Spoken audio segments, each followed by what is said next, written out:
नमस्कार साथियों, मैं आचार्य प्रदीप कुमार मिश्र आपके साथ रूबरू हूँ और आज मैं आपसे बात करने जा रहा हूँ एक बहुत ही जरूरी कमोडिटी जिसे हम जल कहते हैं, वाटर कहते हैं, पानी कहते हैं। मैंने बार बार लोगों से कहा है कि इस पूरे जीवन में 3 चीजें बहुत जरूरी हैं: हवा, पानी और भोजन। बिना इसके मानव या किसी भी जानवर की शरीर की जिंदा रहने की परिकल्पना नहीं है।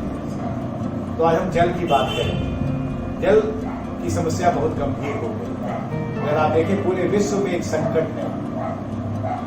हर महीने 12 लाख लोग नए पैदा हो रहे हैं, कम से कम 12 से 15 लाख लोग। पानी तो उतना ही हो क्या रहा है, बल्कि पानी और ज्यादा गंदा होता जा रहा है, उसकी उपलब्धि कम होती जा रही है। तो हालत ये होगी कि 2020 आते आते जो आ गया है, आता तो नहीं, 2020 में स्थिति ये है कि करीब 1/3 जनसंख्या को पानी लगभग थोड़ा बहुत उपलब्ध है। और कुछ ही दिनों में 2025 तक जब पूरे विश्व की जनसंख्या 700 करोड़ से बढ़ के 800 करोड़ के रेंज में पहुंचेगी तो केवल 1 करोड़ लोग 100 करोड़ लोग ही ऐसे होंगे 800 में जिनको उचित और साफ जल मिलेगा।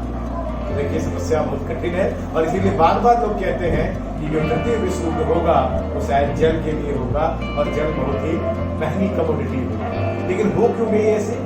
इसका रीजन ये है कि हमारा शिक्षा गलत था, हमारे सोचने का ढंग गलत था और हमने चीजों को समझा नहीं। बचपन से ही हमें पढ़ाया जाता रहा है कि earth is a blue planet, ये धरती नीली धरती है और जिसका 75% जल से आच्छादित है। और जैसे ही कोई बच्चा ये सुनता है कि 75% जल है इस पृथ्वी पर, कहने का मतलब कितना भी बर्बाद कर ले, जल तो बहुत ज्यादा है, खत्म होना ही नहीं है। तो आपको सोचने का ढंग बदलना होगा। आइए मैं सोचने का ढंग बदलने की कोशिश करता हूँ। मैं एक काम करता हूँ, पूरी दुनिया में जितना भी जल है, वायुमंडल का जल खींचता हूँ, धरती के पानी से जल निकालता हूँ, धरती के अंदर को जल को, पूरे समुद्र के जल को समेटता हूँ, पूरे बर्फ को पिघला के जल बनाता हूँ और उसका मैं एक बबल बनाना चाहता हूँ, एक स्फेयर बनाता हूँ। आपको जानकर दुख होगा, इस स्फेयर या बबल का डायमीटर केवल 1385 किलोमीटर होगा। बनारस से बंबई के बीच की दूरी का एक व्यास बना के अगर एक गोला खींचा जाए तो उस ठोस गोले में पूरी दुनिया का पूरा जल समाहित हो जाएगा।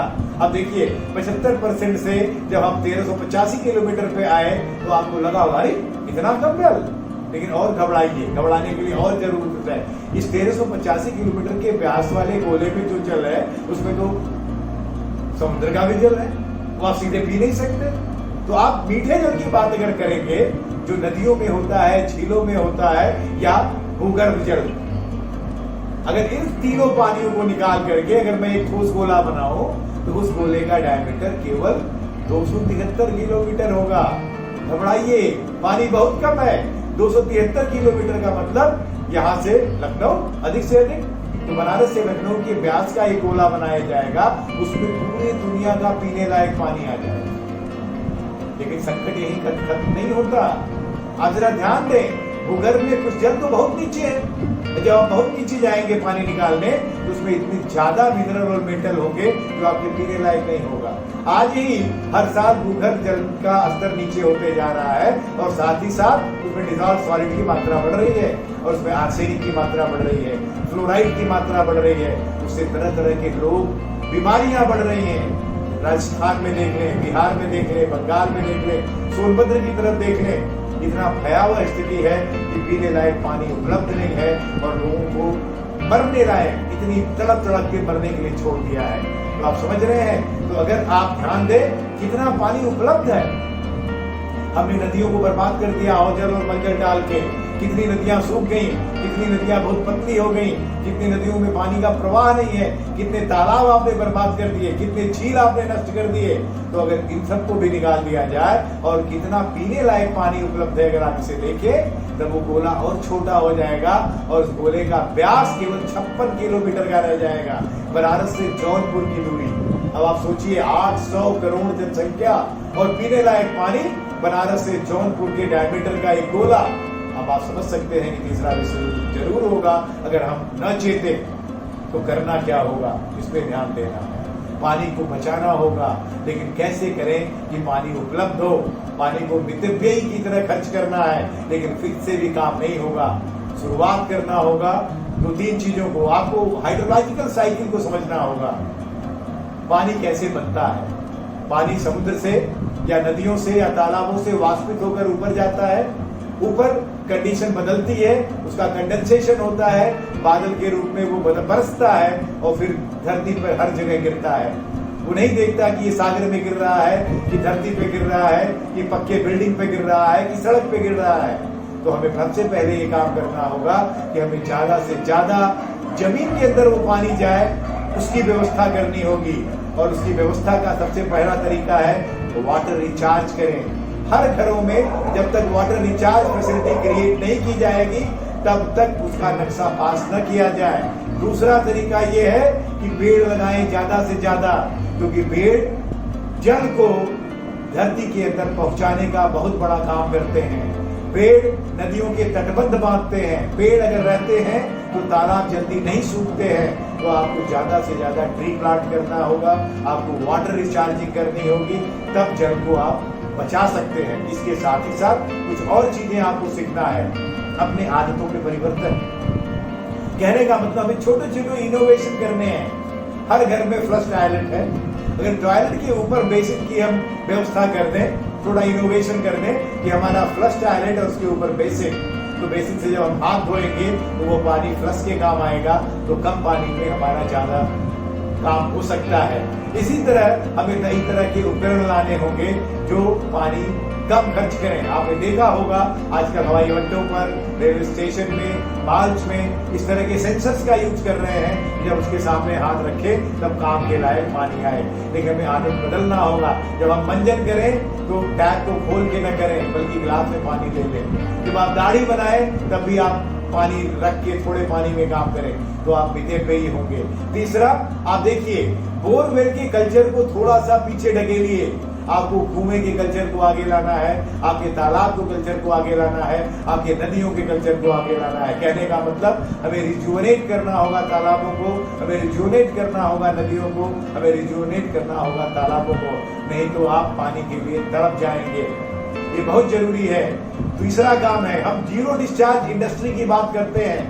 हम कहते हैं कि इंडस्ट्री से अवजल बाहर नहीं निकलना चाहिए, उस इंडस्ट्री का लाइसेंस कैंसिल हो जाएगा। लेकिन मैं कहता हूं सरकार को आगे आना चाहिए, उसे जीरो डिस्चार्ज होम्स की परिकल्पना करनी चाहिए। उस घर का नक्शा पास नहीं होगा जब तक उसमें अवजल और मलजल को ट्रीट करने की फैसिलिटी नहीं क्रिएट की जाएगी। आपको जीरो डिस्चार्ज कॉलोनी के बारे में सोचना होगा, आपको zero discharge multi storage building, zero discharge malls, zero discharge hotels की बात करनी होगी।